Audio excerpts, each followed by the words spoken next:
All right, welcome back. We talked last time, about the intertestamental period. And so as a review, we talked about the silent years, that period of 400 years where no revelation was given from God. And although that is the case, it's not like it was uneventful by any means. And in fact, studying some of the events in the intertestamental or silent period allows us to see how the Lord made the fullness of time come where Jesus was born in the promised land. Right? So we talked about some of the history. We could look at this geographically, but in truth, the history of the land of Palestine is dictates the geography. So, for example, and I think I said this maybe last week, a lot of the armies that went through the promised land would have made roads. That's going to affect the geography of it, isn't it? They also would build walls so anyway, all this would end viaducts, and then we know in the Old Testament times, Hezekiah, for example, built a tunnel. And we know that King Herod extended the Temple Mount. So the history of the land of Palestine dictates very much what the geography of the region was like when the Lord was born there. All right, so we talked about the history. We mentioned the Persians and the Babylonians before that time. That's in the Old Testament, so that kind of brings us, that would be before the silent years. But then we want to talk a little bit more about the Greeks and the Romans. And so I want to expand on those thoughts a little bit more. So if you maybe title your notes, expansion of Greek history or something, or that is the expansion of the notes, or more on the history of the Greeks. Did I talk about the Maccabean Revolt and the Hasmonean dynasty? Did I talk about that last time? Okay, we'll expand a little bit more on that too. I'll put some charts and things, and so that you'll have a little bit better idea. Okay, we mentioned that, so we want to look at this history, and it's going to be a backdrop, and we're going to see how the history is couched into the Jewish history, okay, in the land. That's specifically what we want to talk about. Of course, the Bible is set up that way. The Bible doesn't give us a history of everything, but it gives us a history of God's people. All right, so I think I've said it before that one of the strongest evidences for the existence of God is the existence of the Jew. If there is a Jew because there is a God. And that's why. And so we know that the Jewish people, because they were the only theocratic, it wasn't really a democracy, it was a theocracy, really. So it could be deemed maybe as a dictatorship, although it was a benevolent dictatorship. But nonetheless, they were completely under the control of God himself. That's very distinct. There is no other government that was set up that way. It was a theocracy. Think about that. Now, there will be one day in the end times, the millennium will be a theocracy also. But so we saw that in the beginning. We look at what was significant about the history of the Babylonians was that the Jews were held captive during that time. And of course, the prophets Jeremiah and Isaiah prophesied that the Jews would be taken captive. And when that happened, Daniel was reading, I believe it was Jeremiah chapter 30, where it gave a 70-year period. So he lived through all of that. He was able to look back and understand when those things happened. He knew that the end was near, so he began to pray. The Lord sent an angel that gave him the vision of the 70 weeks and the things that we have in the book of Daniel to help us with that time rendering. So that happened. The formation of the synagogue was an extremely important, we're going to talk a little bit more about that today, event in Jewish history. And we see that when the Lord came to the earth, the synagogue seemed to be the primary place. Although he did do some things in the temple, it was his custom, as was Paul's, to go into the synagogue. So it became the central meeting place. We'll talk more about that. And then the Persians came along. This was when King Cyrus allowed the Zerubbabel to go back to the promised land, rebuild the temple, and allowed Nehemiah to go back and rebuild the wall. That happened during that time. The King Cyrus and Artaxerxes. These are Persian kings. And so they allowed them to go back, and thus they reinstated the sacrificial system again. So that's all part of Jewish history. And of course, we see the temple was destroyed. Nebuchadnezzar, I believe it was 586 BC, right? It was the second time he came through Jerusalem. He destroyed the temple then. The temple was then rebuilt, and it was later expanded. So you had the temple of Zerubbabel, who was the architect, and then Herod expanded the temple after that. This is the second temple. If you take Mr. Schrock's class, the Second Temple period, he'll talk about all of that in that class. And you'll deal with a lot of this history in that class. Then the Greeks. Okay, let's talk a little bit more about them. It was around the year 333 BC. Alexander the Great marched into Syria and Palestine. So that kind of sort of benchmark date, at least for looking at in the viewpoint of Jewish history, is 333 BC. That's a really hard one to memorize, but I think you'll get through that one. After a stubborn resistance, Tyre was taken, and Alexander moved southward toward Egypt. Okay, so that is through the Promised Land. So that is a time period that we would be interested in regards to Jewish history. Okay, when he neared Jerusalem, it is said, and there's some folklore, I don't know about folklore, but there's lore, legend, okay, surrounding what happened there. Supposedly, a high priest named Jaddua, so I guess I'll write that up here. Let's erase apostasy. We don't like that very much, do we? It was necessary for that class, undoubtedly. Okay. By the way, apostasy is a Greek word coming from two Greek words, apa and stasia, which is from a static position. So you moved away. Okay, the priest is named Jaddua. What? What? Okay, I'm going to keep writing this name up here, Jaddua. I can do that funny thing again. I don't know what I did. Okay, so this is Jewish, or this is Hebrew. The two D's there, my Hebrew students will notice that there must be a dagesh forte there to double that begad kafat letter sound there, obviously, the dalet. So this is Jaddua. Jaddua was a priest at the time, and he apparently told Alexander the Great that he would be victorious and that the Greek army would be victorious. Because that came about, legend says that it is for that reason that Alexander had favor towards the Jewish people. Now, whether that actually happened or not, whether this was even a real person or not, who knows, okay? But there would be some reason why Alexander that the Jews gained favor with Alexander. Okay, then this story really isn't taken very seriously, but again, it could explain some things. Now, he did permit the Jews to observe their laws. He granted them some exemption from tribute even. So a slight bit of religious freedom there that they had. In fact, they didn't have to pay as much of a tribute. And sometimes he loosened those things. When he built Alexandria in Egypt, he encouraged the Jews to settle there, and he gave them privileges even as Greek subjects. So this is some of the ways in which Alexander the Great was favorable towards the Jewish people. Again, for what reason, we're not exactly certain. After he died a very early death. We know that his kingdom was separated in 4 sections and was given to his generals. And the generals were Cassander, Seleucid, Ptolemy, and Lysimachus. Those were the names of the 4 generals. 2 of the generals are become important in regards to Jewish history. That is Ptolemy and Seleucid. So the first group of kings, which are called the Ptolemies, took over that region of Palestine. Okay, so these would be Egyptian from Egypt. They would have. I'm not saying that they were African, but they had the general and the people there that had taken over that region, controlled Palestine at the time. So Palestine was kind of in the middle of all of those. It was in the middle of all that the world was divided at that time. So how were the Jews handled under the Ptolemies? Actually quite well. They received pretty good favor from them. And so he dealt kind with the Jews. Many of them settled in Alexandria. That would be Egypt, wouldn't it? That would be close to that. So many of the Jews were allowed to settle in northern Africa there, and they were allowed freedoms there, freedoms to practice their religion.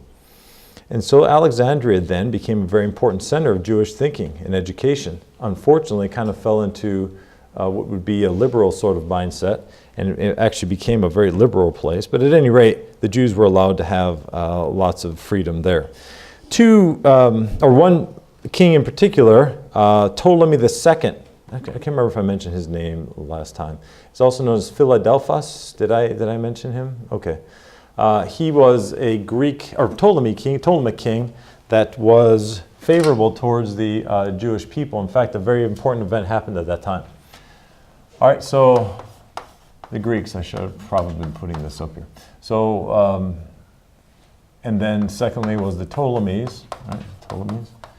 And then one of the important, you don't have to have your notes just like me, I'm just I don't know, doing this. So Ptolemy the second, and Ptolemy then would be a name for, it came to be known as a name for those kings.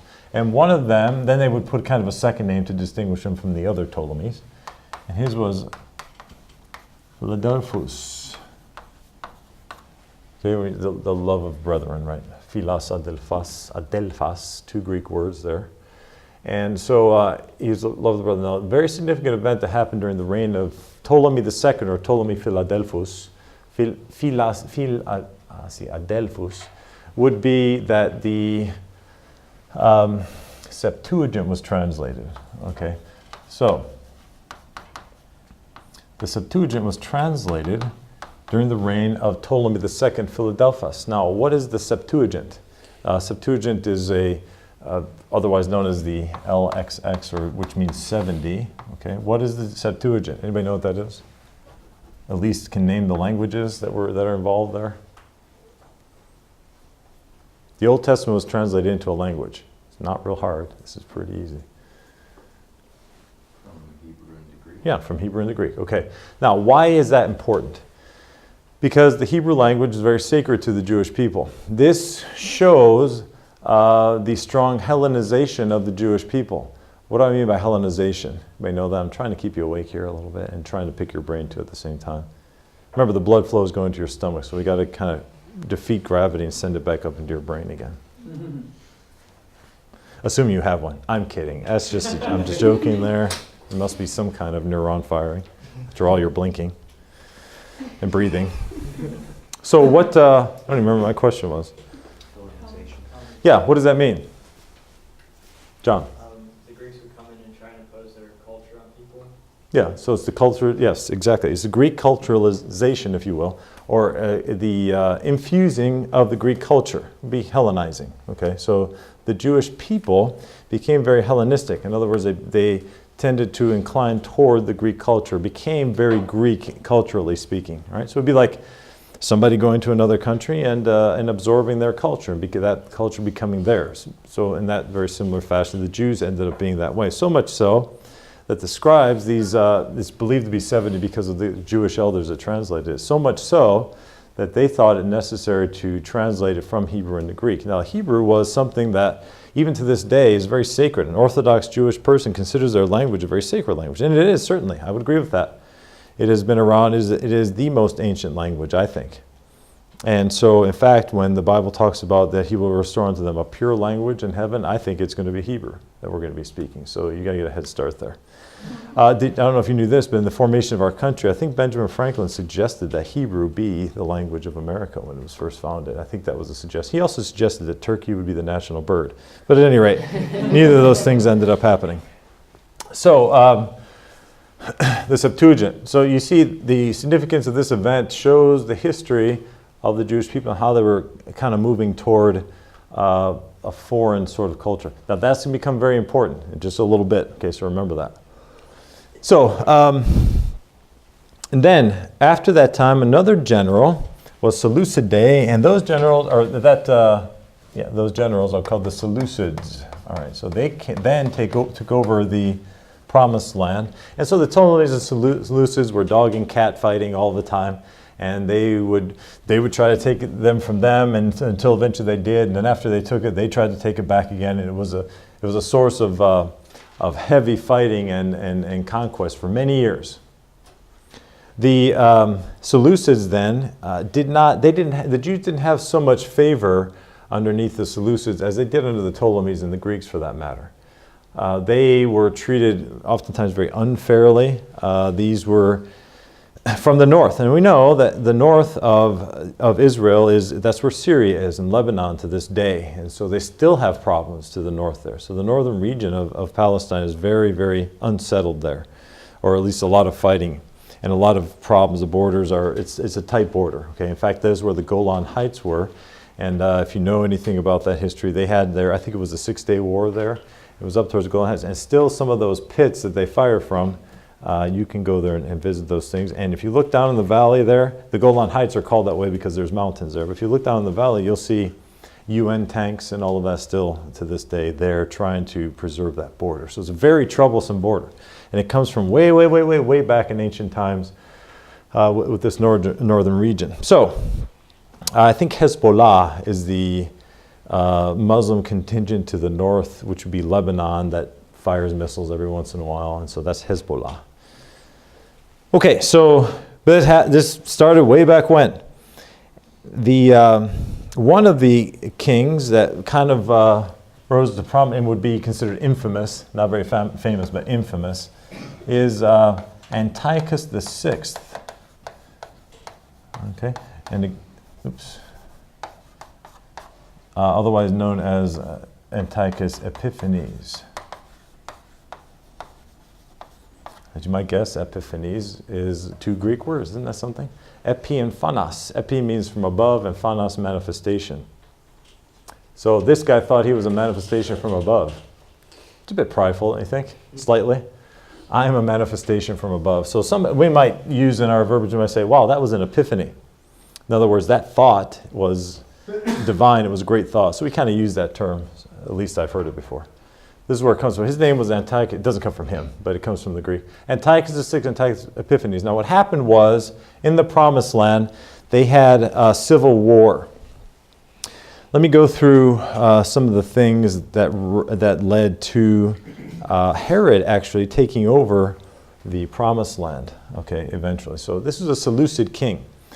Now let's go, and this is going to be kind of a long trail, and we'll trace these things. But the Antiochus allied himself with the Hellenistic party. Okay, he was very Hellenistic. And so he would appoint to the priesthood, or he pointed, to the priesthood, a man who was a Jewish man, but he encouraged the Jews to worship a Greek god. And the Greek god was Tiberian Hercules. All right, so so this was encouraged, and this was in Israel. Well, as you can imagine, the Orthodox Jews didn't take that too well, and so the Jewish contingency wanted to put another person in charge there by the name of Menelaus. No, not so important, the names. What is important is to understand that civil war erupted among the Jewish people. Some of them who were Hellenistic sided with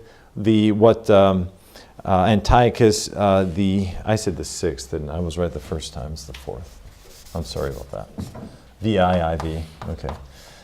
And he sided with him, he sided, he wanted to make the Jews more Hellenistic. Well, there was the Jewish contingency, and so you have the Jewish contingency, which is more conservative, and then you had your liberal Jews, which didn't mind Greek control so much. Well, there was a problem, and so civil war erupted. Antiochus IV then came through the Promised Land to settle that war that was happening. So it began to disrupt things. And so Rome told him, I want you to go and I want you to settle that. Okay, this is a very nutshell history of it all. So when he went through, this is very important, because when he went through Israel, he did settle the problem there, but he also did a number of other things in the process. For example, he plundered the temple. The temple, of course, having all of its riches and everything, is something that Alexander the Great never really did. He left those things there. I think that a lot of these generals, when they came through, if they were educated in history and that sort of thing, they would have wanted to have left the temple where it was, and they wouldn't have wanted to disturb it, because they had an interest aside from just conquering. They had an interest in history, and they would have left it alone. Others, which didn't care too much about them, perhaps more brutish, if you will, would have come through, and it really wouldn't have mattered to them. It's very much like the Muslims and ISIS, who will go through a place and their historical monuments really don't matter to them, and they destroy them. They have no desire to retain history and all of those things, and so they destroy the tombs of historical people and all of that. Very much the same way, Antiochus goes through and he plunders the temple. He killed many of the Jewish people just to do it. He suspended all religious activities, and some of the things that he did. The daily sacrifice was prohibited, so he began to take control of the temple and decide what was done and what wasn't done. Instead of and then an altar, was erected there on the Temple Mount, in the place of the the altar of burnt offering was the altar to Jupiter. So he erects an altar there. Where it's supposed to be an altar of burnt offering, he erects an altar of Jupiter. as you can guess, to an Orthodox Jewish person, that would be a problem. Okay, that would be a huge problem. So now you have pagan gods being being sacrificed to in the temple of the Jews. He burned some other things that he did. He burned copies of the Scripture.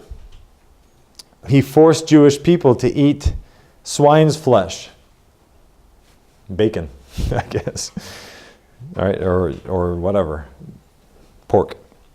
So he gave him a pork taco, and he didn't want to eat it. So there you have it. A sow also was offered on the altar of burnt offering. So a lot of things that he did. Now, some people historically say, well, that's your abomination of desolation. It is not. Okay, the abomination of desolation is to happen in the end times. This is not the abomination of desolation. However, it is significant because of its disruption of Jewish religious activity. So it's going to lead to more problems later on. The Jews were very problematic for the Greeks and the Romans.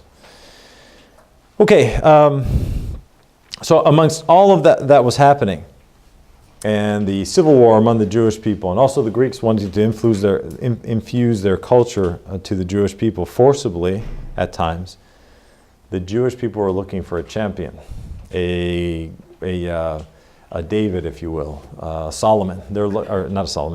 Samson. Okay, they're looking for their champion.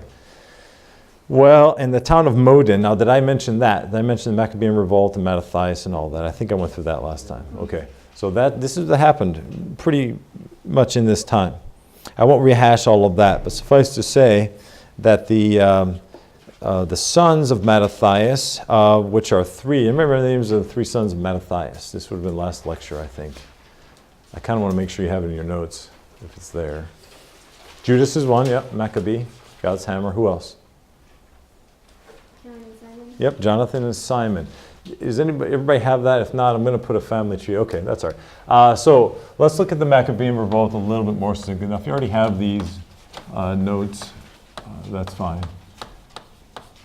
Okay, so you have, and so we're just kind of going through the history here before. Now, so I'm just going to put like a family tree, and it'll help us to see it. All right, so the first one is Mattathias. He was a priest in the town of Modin. They wanted to force him to sacrifice on an altar. And so he refused to do it. However, there were other Jewish people that didn't have a problem with it. And so he killed them all and then ended up waging guerrilla warfare, him and his three sons, and were quite successful at it. So the three sons then were Judas, Simon, and Jonathan. Oh yeah, I remember I mentioned the chipmunks thing. So that was here, wasn't it? Okay, so by the way, Theodore, I think, would come from two Greek words, God and gift. Theodoros, Zoran, which would be the gift of God. Anyway, so you have Judas Maccabee and Simon and Jonathan. Okay, but this is Judas Maccabees. Maccabee means God's hammer. So he became kind of the general who initiated all that. He was the one that went into the temple or was able to take control of the temple and reinstated Jewish practices in that temple. One of the things was to relight the candlestick, right? And so the problem was they didn't have enough oil, and the candlestick was not to go out, and there wasn't enough oil, olive oil there to burn for very long at all, and they were supposed to have kept it lit. Well, nobody could find any oil, as legend goes. So what they did was they lit it anyway, and supposedly, like 1 day of oil lasted 8 days. The Lord miraculously kept his candlestick burning for 8 days as opposed to one, which is how much oil they had. This is Hanukkah, or Hanukkah, okay, in the Jewish. So that's what they celebrate there. And maybe you've seen the menorah. You know, the menorah, that candlestick that you see. So when they say Hanukkah, sometimes that symbol of the menorah is there. Well, this is what the Jewish people are commemorating. So they do it in their homes during Hanukkah. And so that's Judas Maccabee, God's hammer. So he was considered the champion there. All right. Then you have Simon and Jonathan. Now from Simon, now each of these kind of had some, they led in some way. Simon's son was John Hyrcanus. Okay, so he had a son called John Hyrcanus. And so the Jews, Hyrcanus, became kind of there began to be established sort of a nobility among the Jewish people, and it began to fuse the political and religious system of the Jews together, which was not to be done. civil authority and the Jews and the religious authority were supposed to have been kept separate, but they began to fuse them, and they began to be both religious and political. Again, that would have been a problem for the priesthood. So what does that mean? That these people, these men here, began to try to dictate who would be high priest and to elect their own. Okay, that's a problem because it was supposed to be of the Aaronic line, right? So there's a problem with orthodoxy there. John Hyrcanus then took over for a while, and with him began to be a dynasty, and so it began to be called the Hasmonean dynasty. Okay, it was a dynasty. So what is a dynasty? It's a ruling body of a family of a ruling body or something. So this family started here, of course, it started behind it, but this began to be known as that. So it began to create a dynasty. Now, John Hyrcanus had two sons also, Alexander and Aristobulus. Right? So you have Alexander. I don't think I told you any of these things before. That's why I want to put the family tree up, because it can get kind of confusing. So this will help you with it. Alexander and Aristobulus. Aristobulos. Okay. This is Aristobulus the first. And the second name here is Alexander Jannaeus. Jannaeus. Jannaeus. All right, so those are the two sons of John Hyrcanus. Both of them had ruled at some time. And then the two sons of, now this is going to usher in when the Romans begin to take control. So that's, I kind of say all that to get to that point. This is what happened there. And then Alexander had two sons also, and that was Aristobulus II and Hyrcanus II. Okay, so you're going to have to just listen to me here, but it's down. If you can't see it, believe me, it's down there. Aristobulus II and Hyrcanus II. Okay, now this is what happened here. Basically, in a nutshell, what happened is that these two tried to vie for the seat over the Jewish people. And so kind of a civil war erupted. Hyrcanus ended up siding with Rome. So he, through maybe an elaborate way, began to vie for Roman help in the civil war. Okay, that's when this started to happen. So, and then of course that happened. One of the, so in Rome, what was going on in Rome? Because this is what's happening there. He's trying to get help from Rome. Way over in Rome, which I know it's that way, but we'll say it's over here. Okay, we go all the way around the world this way. And Rome is over here. Okay, so we're going to go all the way around. Over there you have a civil war. Perhaps you've heard of Julius Caesar. Perhaps you've heard of him. Perhaps you've heard of Mark Antony. Right? You've probably heard of them. Well, there was a civil war happening in Rome. Around the rest of the world, and even over here, they would decide who they'd side with, right? So, no, I think Julius Caesar should be Caesar, and I think Mark Antony. And so Rome is over here fighting these things, and they've got people siding. The problem with siding with one person as opposed to another one is if that you're kind of taking a chance, because if that person happened to lose the civil war, you pretty much are dead meat. Okay, they're going to assassinate you because you sided with the other person. So over here, Julius Caesar and Mark Antony's forces are vying over it, and there's a big family dispute, and there's a big, huge mess over here. If you know anything about the history of Rome, it is a mess. And so if Hyrcanus sided with Julius Caesar, problem is Julius Caesar ended up losing at Tubrute, and the Senate killed him, right? Beware the Ides of March 15th, right? So that all happened there. And so that leaves Hyrcanus with the person that he didn't support. Now Mark Antony is there. So Mark Antony goes, hey, did you side with Julius? No, I don't know what you're talking about. It's not at all true. Undoubtedly tried to get away with it, but it didn't happen. So he ends up getting killed, assassinated. And at that point then, Pompey marches into Judea with his Roman legions and settles matters of this civil war. Aristobulus tried to defend Jerusalem. That's this person right here. Okay, so this civil war is going on. The Roman civil war is going on. General Pompey is sent to Jerusalem to take care of it. He marches in with his Roman legion, and he came up with this kind of a feeble way to try to defend Jerusalem against the Romans. Didn't happen. Rome ended up taking over, the general Pompey. So, it is also interesting that what happened there is the Romans did not touch the temple treasures. They didn't mess with them. Apparently Pompey was a historian of some sorts. Okay?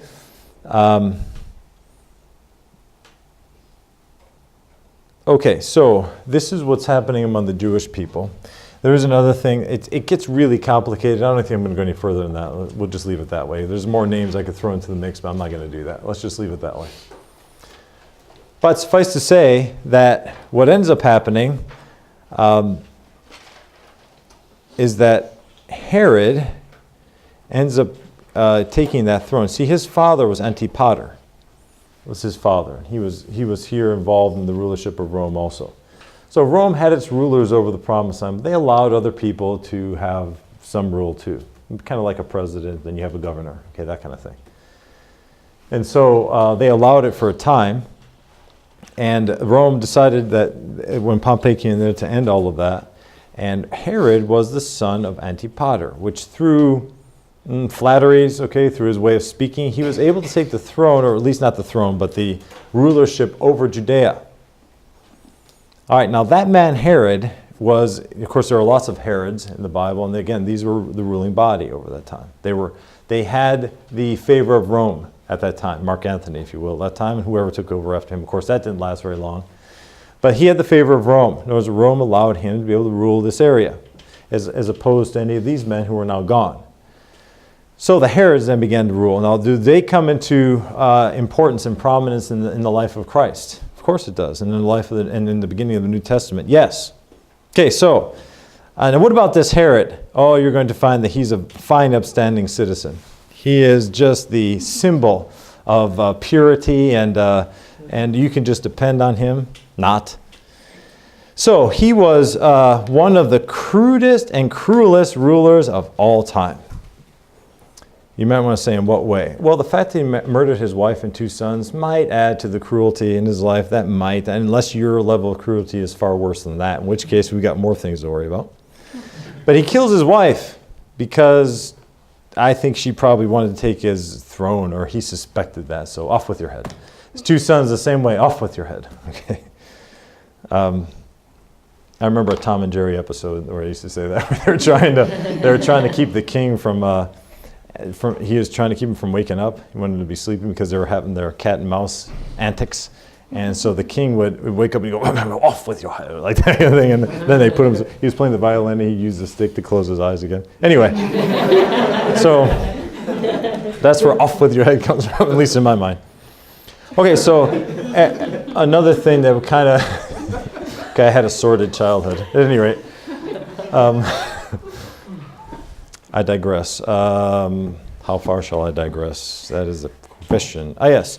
He knew, it's another thing about Herod, he realized that nobody liked him. So he was going to force people to like him. And this is what he did. He knew that he was going to die. So he had Jewish elders placed in prison.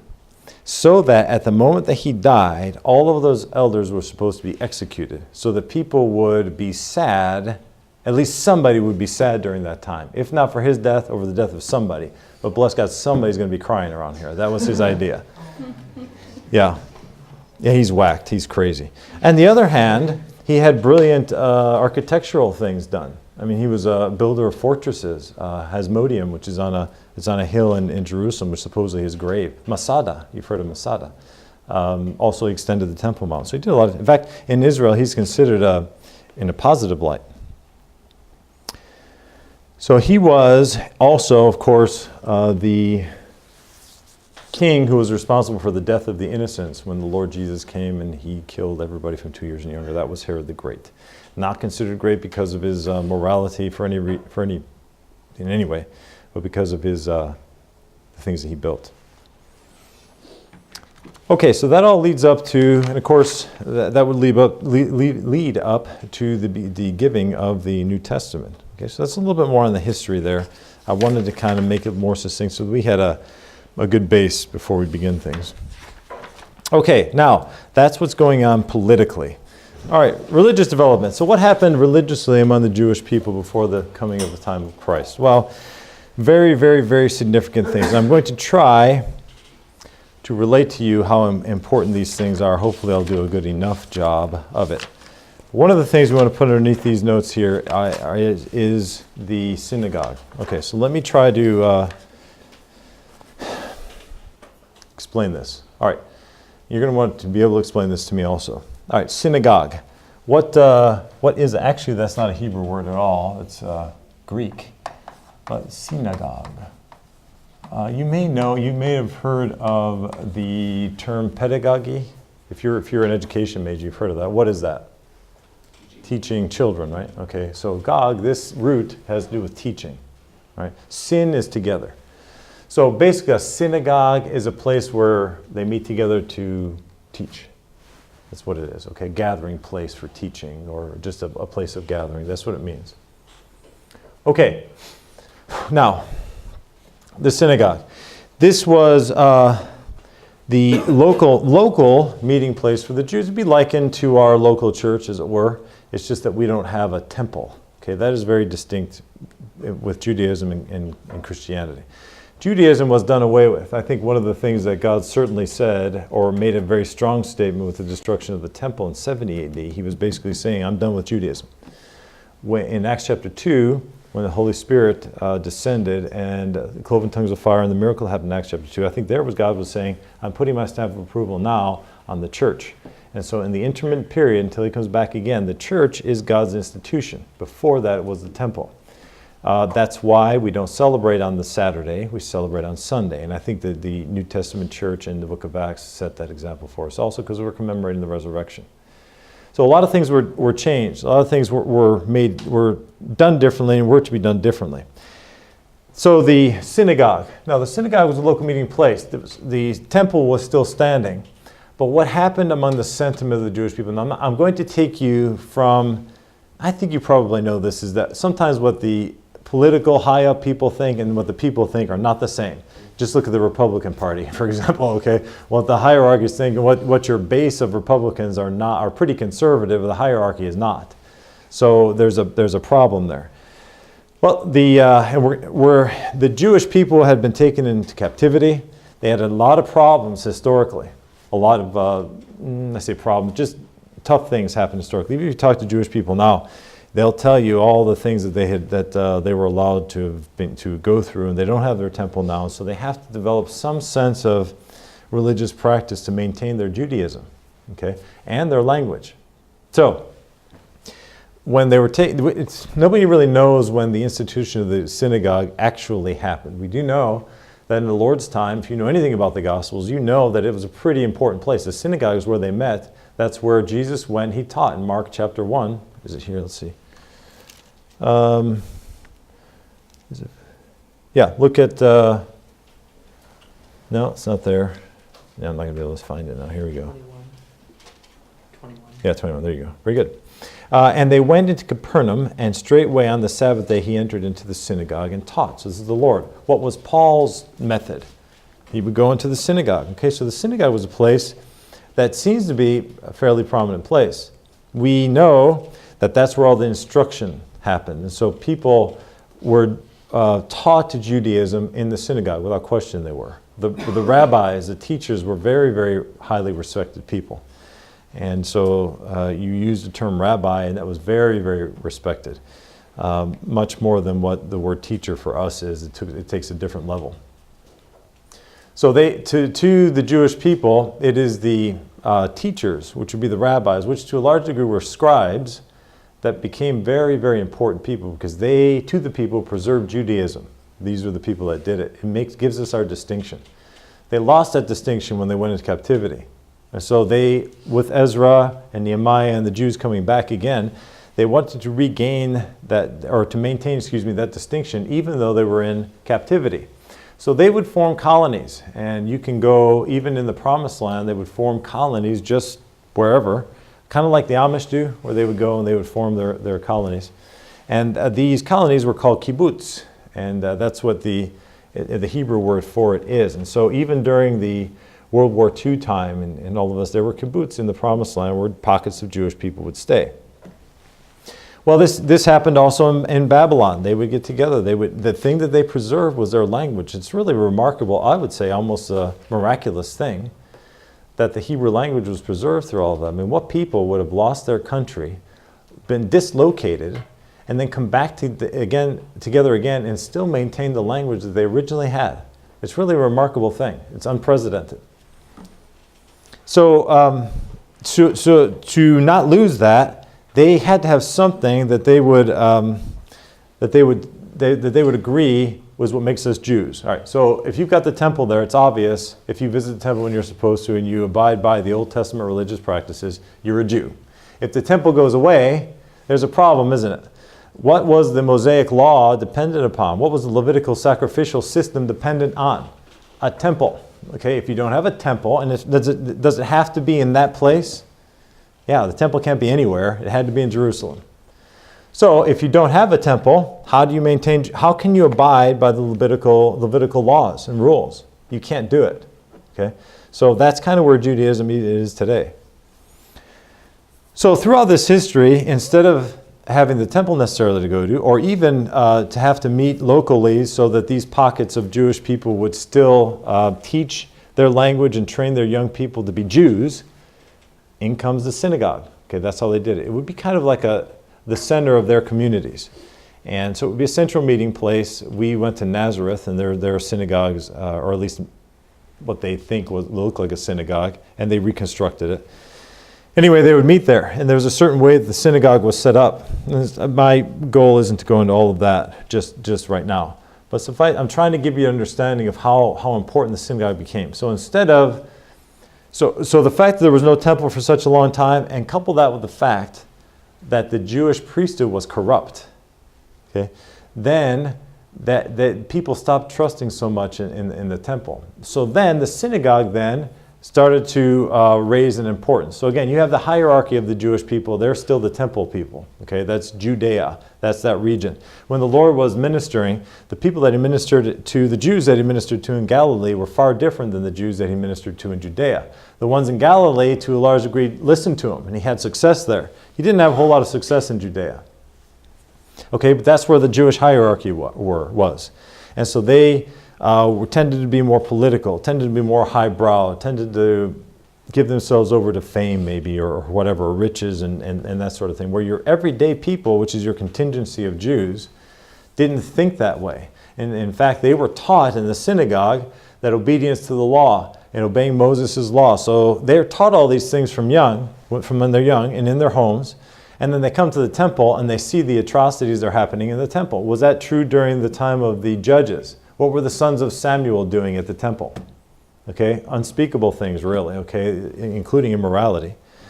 So the people looked at all this and began to distrust the very temple, and instead the scribe, the teachers, rose to prominence as a very respected position, much more so even than the priesthood, not to mention the fact that the priests sometimes were appointed by the Greeks or the Romans. So the Jewish people as a whole began to distrust the temple to a large degree. The synagogue began to rise to prominence. Okay, so that you see why, and you see some of the history maybe behind that. So that's the synagogue.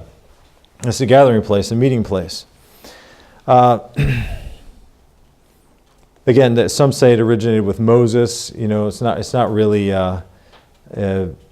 known. Now, David, or at least in the King James Bible, mentions the word synagogue. Psalm 74:8. Now, I have to put a disclaimer here. Psalm 74:8 says this: "They said in their hearts, let us destroy them together. They have burned up all the synagogues of God in the land." So here the King James translators translated this, actually it's 3 Hebrew words, into the word synagogues. And so does it mean synagogues? Would it be something that was known during David's time? Well, by the time the King James translators translated the book, of course the word synagogue was known. At the time that David wrote this, was he thinking synagogue? That's debatable. But at any rate, we do know that it's probably a translational thing, probably not literal. Those Hebrew words really mean established times or places of meeting. So you can see why the King James translators would have said synagogues, because that's what it means. It's not a wrong translation. It's just that to apply that to what we have today, or even around this area. I know in Michigan City on Franklin Street by Ames Field there's a synagogue there. Okay, and so they're all, that's a synagogue. Is this what David was talking about? Was he talking about those meeting places? It's hard to say. Suffice to say, we don't really know. That's why we say we really don't know exactly when it could be said that the synagogue began. All right. However, we do know some things about it. One is that we know that they met on Saturdays. We know that their religious thing was on Saturdays. That isn't the only time the synagogue was used. It was a teaching place. It was a school. Okay, the rabbis would teach there. A Jewish young person would be raised, of course, in the, you let me know when it's 5 to 2 or 10 to 2. So they would be raised there at home. They were taught the Shema, which is Deuteronomy chapter 6, verses 4 through 6, I think. That's where it says, "Behold, O Israel, the Lord your God is one Lord, and you shall teach these things to your children when they walk in the way," and so forth. That's the Shema. Anybody that's Jewish at all, if you mention the word Shema, they know it, okay? They memorized it, it's probably in Hebrew. And so they would learn that. The father was responsible to teach the young children, especially the boys, the Pentateuch, okay, and the Torah, okay, that's synonymous. Okay, we say Pentateuch because it's 5 books. Torah in the Hebrew tongue means the law. So those were the first 5 books. So they were taught that at home, and they were taught, of course, Hebrew at home. And the father was also required to teach his sons a trade, which that's why the Lord, of course, we know learned carpentry from his father. And then they would go into the synagogue, and there the instruction would continue. And they would learn I'll mention these things in just a minute, but some other books and things. And then if they wanted to continue their education, maybe become rabbis themselves, then they would study a little bit further some other books called the Talmud. So if you go to the Western Wall today, there's a place where men and women are separated. Men can go over here, no women allowed. Women are over here. I don't know if men are allowed or not, but no men go over there. But at any rate, on this side, you have areas inside there where we were allowed to go. And we walked in there, and what they're doing is instructing them. You have their Jewish boys there, they have their yarmulkes on, and they're learning these things. And there are books there just sitting on shelves. And undoubtedly, there are some of the very books that contain some of the oral law and all that. I'll go through that in just a minute. So this became the principal meeting place for the Jews. Now, what was the service like? What kind of service did they have at the synagogue? Well, you'll find it very familiar, really. It's very similar to ours. One of the things they would do, well, this isn't like ours, I guess, but they would recite the Shema. Every synagogue, every Sabbath day, they would recite the Shema. I don't think we do that. At least I don't remember doing that. Maybe it got past me. And then they would have prayers. They would have, these are the basic things. This isn't the exact order, but these are just some of the basic things they do. They pray. They recite Scripture. They have a Scripture reading from the law and then from the prophets. And so I think they would read, if you attended every Sabbath day service, I think they read through the law once a year. So the readings are that way, and when they go through and they read it once a year. And then also from the prophets. So they would read from there. The Lord Jesus in the Gospels was reading from the prophets when he was asked to read, and he was reading from Isaiah 61. And then when he closed and he sat down, everybody's eyes were fixed upon him. That was part of the synagogue service. And then they would have a sermon and a benediction. So basically anybody that can get up there and would know something about that scripture would get up and say something. And so do we pray? Do we have scripture readings? Do we preach? And do we have a final closing thing? Yes, it's not unlike our services at all. Very similar. Okay, so that's the synagogue. Some of the things that... let's see, do I go through that here? I do not. Okay, some of the things... What time is it? 22? Okay. So one of the books that they would learn, remember I said as they were growing up, there were 2 of them, really, and so in this they would have instruction. And there were some books that they were taught. Obviously the Torah, right? And that's going to be your Pentateuch, so the Torah. That is the first 5 books. That's your Pentateuch. Okay, Torah means law. And then you have your Navi'im. Okay, that's another section of the Jewish Bible. This is the prophets. The word Navi in Hebrew means prophet. And then you have your Ketuvim. Ketuvim. This im at the end just makes it plural. That pluralizes the nouns. But this just means writings. So anything that isn't of the prophets or of the law is kind of grouped together here in the Ketuvim. So this is the Jewish Bible. That's why maybe you've heard of the Tanakh. Okay, this is where it comes from. Torah, Naviim, Ketuvim. So this is what they would learn. And then, so they had the scriptures, and what else would they learn? There began to be a oral law among the Jewish people. Now again, this has a lot to do with the synagogue. And the reason why this is important, because the Lord Jesus was confronted the Jewish people with this. So they had what is called the oral law. In other words, law that the scribes and the rabbis would say, that people knew it, but it wasn't written down, but it was kind of oral tradition. It was given. Okay, so the Bible might say no servile work during the Sabbath day. Well, what does that mean? Well, Rabbi so-and-so said that you shouldn't pick up sticks. Okay, Rabbi so-and-so said this, but it ends up being oral tradition. So anybody that was around the synagogue for enough time would have heard these traditions. Well, then the scribes began to write them down into a body of writings called the halakha. You don't have to remember these things, but it's called the halakha. Did I mention these before? I know it must not have been in this class. Okay. So that's the oral writings, the oral law is that grouping of them. And then the scribes then came up with their own additions to the halakha, which would be the kind of a hedge about the law. In other words, this rabbi said this, but I think it's better to do this just to stay a little bit further from something bad or a little bit closer to something good. Call it standards. That would be maybe the closest thing that we would have, a standard, right? Well, their standards are very, very, very precise. And so the halakha and the Haggadah became this is the way of the fathers, and then this is the hedge about the law, okay? Well, these books together comprise what's called the Mishnah. So in the synagogue then, the Jewish children would grow up and they would learn the Mishnah, which is the way of the fathers, and then that hedge, or the additions to it, the sayings, okay, the book of sayings, or the additions to the halakha. Both of these together became as the Mishnah. So they had a book actually. So you had your Tanakh, which is the Old Testament, and then you had your Mishnah. Emphasis started to be placed on this as they got older. And then the scribes would make commentaries on the Mishnah. And those commentaries on the Mishnah are known as the Talmud. You've probably heard of those. And so as you advance in your college level Judaism, if you will, they would be more of the Talmud. Okay, so this is what they would learn in the synagogue. They would go through this learning. Probably only people with a good amount of money, because they had universities and things, would send their kids here. That's an advanced study. Okay.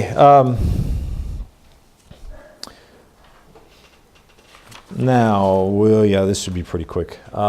So, in addition to the religious developments of the synagogue, the second thing was religious sects or divisions, sections. Remember I said before in the history, I said to remember this because it's going to come into prominence. The fact that the Septuagint was translated, and the fact that there were some Jews that didn't have a problem with foreign domination, where there were other Orthodox Jews that absolutely did have a problem with it. We can see then that, and then there was a civil war among the Jews. So were there problems even in Judaism? Yes, they couldn't agree, okay? So much so that religiously speaking, that would be political, okay? But religiously speaking, you had a division of Jews. So it began to be, okay? So the first one that we'll look at, because it would be are the Pharisees. Now the Pharisees were your staunch conservatives. They believed in obedience to the law. Some of these Pharisees, or a good number of them, would become the scribes. Okay, we say scribes and Pharisees, Pharisees and scribes. Paul was believed to be a Pharisee. He says in Philippians 3:5, as touching the law, a Pharisee. Okay, so he mentioned himself as being a Pharisee. These men then, or these people I should say, numbered about 6,000 during Jesus' time, and these would be these would be the ones that, not so much the temple, but they would be the ones directing the synagogue. So they would have a very strong influence over the people. And that's why when they said, crucify him, the rest of the people were swayed by their opinions. So you can see the influence of these people. It's because they taught them ever since they were young. And that's because of the synagogue. So you see all this is going together. So the Pharisees then would be your Jewish, the teachers. Okay, these would be your Moses's, the doctors of the law, the whatever. Okay, that's to be the Pharisees. They were very, very much against foreign domination. They were very strong Jewish people. They believed in Jewish purity and sovereignty. Okay, so this is some of the things that would characterize the Pharisees. However, in they were nonconformists, right? They wouldn't conform. These were your fundamentalists. They were very much scorned because of their strictness. The problem with them was when the Lord confronted them was the fact that it began to be cold formalism. They believe that the way to somebody's heart and truth is through external observance. Well, the Lord's way is change the heart first, and then the external observance happens. So it began to be the way. And the Lord confronted them because of that. They came about because of all the history, all of that came down there. So the Lord came exactly at the time he did, and it was done on purpose. Another group, are the Sadducees. Now the Sadducees, in contradistinction to the Pharisees, would be considered your intellectual utopians, okay? You know what I mean by utopian? Somebody that has this idealistic view of things, okay? And a person that believes that education is the solution to the world's problems would be an intellectual utopian. So that's what these were. They were the hierarchy. They were the ones that controlled the temple. They're the ones that would decide how the temple is to be done. They believed that they were descendants of the priestly line of Zadok. Okay, if you remember that Zadok was placed in the place of Abiathar as priest. Okay, I believe Solomon did that. It's in 1 Kings. That Zadok was placed in the priesthood there. So the Sadducees believed they were they were sons of Zadok, and so they were that priesthood. So the Sadducees had control of the temple. So that corruption and that sort of thing, they were to a large degree responsible for. When the Lord came through and they're exchanging money, okay, who was responsible for that? These people, okay? So they became that corrupt, in the minds of the Pharisees, the corrupt priesthood. It was the Sadducees. They had no problem with foreign control because the priesthood became so political, in its position, they didn't have a problem with any kind of foreign domination. In fact, they thought it was just fine. They also were your rationalists, okay? So because they were rationalists, they would deny any kind of miracle. They would deny the resurrection. They would deny all these things. They were your ancient rationalists. All right, so that was the Sadducees. They were largely a people of wealth and position. Okay, tradition really didn't mean a whole lot to them. Okay, they weren't traditionalists. Okay, then there were those people, this other group that decided that, you know what, forget about all this fighting among Pharisees and traditionalists and non-traditionalists. Let's just back away from all this and become a completely pure form of Judean practice. And those were the Essenes. Okay, this is kind of like a monastic order, if you will, kind of like monks. And they would live. In fact, they didn't marry at all. They would just adopt children and teach them how to be monks. That's how they did it. And then they would go through ritual washings. Look on your face like, that's weird. Ritual washings, they would go through that too. And so they would wash themselves, but not because they were necessarily dirty. It was a ritualistic thing. It was a ceremonial thing. Some of you ought to do that. No, I'm kidding. So, Essenes, wash yourself ceremonially. Okay, so it was more of a process. And so they were somewhat pagan in their worship, and yet they were Judaistic at the same time. So these are the Essenes. In Qumran, where the people found the Dead Sea Scrolls, it is believed to have been copied by these Essenes in this monastic order. All right, some people say that John the Baptist was an Essene because he was out in the wilderness preaching. Okay, no, I wouldn't make that one. Okay, so they were ascetic. In other words, they believed in a spiritual hierarchy. Okay, so they withdrew from society. Again, maybe like a Shaolin priest or something, that kind of thing is what they would do. Okay, then the scribes. Now we talked about them. I won't have to go too much into this one. But your scribes, because these would be certainly Pharisaical, and they became the teachers. They became the doctors of the law. They became the educated class. And the scribes and Pharisees were very, very much in agreement. But they were the teachers. It was the scribes. The the lawyers of their time, the doctors of the law, the ones that would comprise the doctors of the law would make it so they began to be the ultimate authority in the law. If anybody had a question of the law, you went to the scribes. That's how that went. So it became that. All right. And then you have two more groups. E are the Herodians. And as the name would suggest, this group are not there. They would agree more with your Sadducees, okay, in that they had no problem with foreign dominion or control. They thought it was a good thing. Maybe they thought this is the way that we can quell some of the disagreements and civil war among the Jewish people. So it was the Herodians. Really kind of your common everyday person, but politically, this is more political. They would have aligned with foreign control there. And then F are the Zealots. Okay. These would certainly agree with your Pharisees also, so they would have aligned themselves there. Only they were willing to take up arms about it. This is where we get zealous. Okay, zealots, this is where they get that from. So they had assassins, trained assassins, or the Sakurai, who would go and stab people during the feast days and all that. They caused a lot of problems. Okay, they believed that the Zealots were the group in Masada that were up there, and the history behind that, if you know anything about that. And we'll go into some of that. Okay, so these are the groups that developed. All right, so what we looked at today, we looked a little bit more at the history, and I looked at the history in the viewpoint to see where all of these things came from. And we're leading up to the giving of the New Testament, which is what we're studying.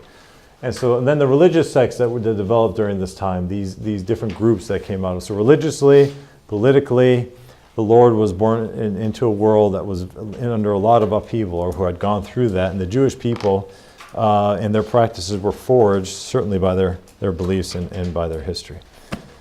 Okay, we'll stop at this point. I think you have a handout due next time and a quiz. Don't forget that. You are dismissed.